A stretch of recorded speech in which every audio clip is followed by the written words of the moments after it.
7 अक्टूबर 2023 को हमास के हमले के बाद जब इसराइल ने गजा पर जबरदस्त सैन्य अभियान शुरू किया, तब पश्चिमी देशों का रुख पूरी तरह से इसराइल के पक्ष में था।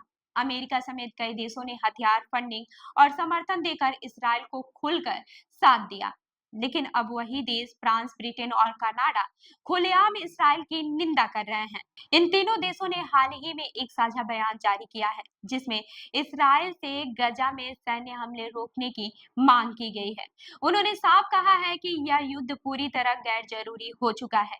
उनका कहना है कि हमास के आतंक के खिलाफ कार्रवाई तो जरूरी थी, लेकिन अब इसराइल का रवैया मानवीय त्रासदी को जन्म दे रहा है। बयान में इसराइल पर यह भी आरोप लगाया गया है कि वह जानबूझकर मानवीय सहायता को रोक रहा है।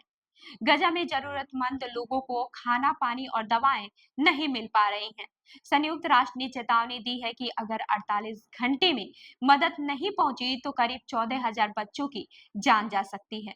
इसराइल के प्रधानमंत्री बेन्यामिन नेतन्याहू ने इस बयान पर तीखी प्रतिक्रिया दी है। उन्होंने कहा कि अगर हमास बंधकों को रिहा कर दे, हथियार डाल दे और गजा को हथियार मुक्त कर दे, तो यही युद्ध रुक जाएगा।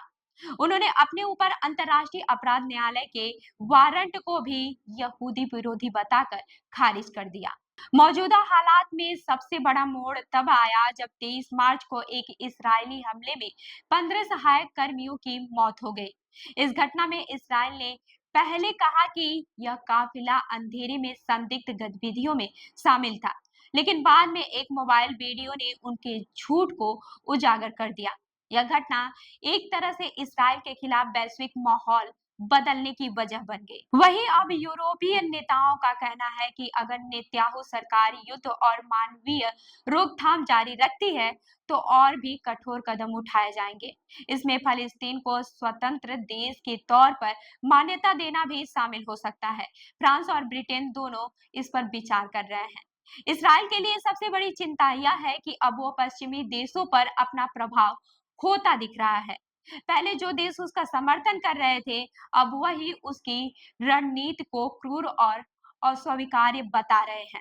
दुनिया की नजरों में गजा की त्रासदी अब सिर्फ आंकड़े नहीं रह गई है, बल्कि एक इंसानी संकट बन गई है, जिसे अब कोई भी नजरअंदाज नहीं कर सकता। तो इस खबर पर आपकी क्या राय है, हमें कमेंट करके जरूर बताएं।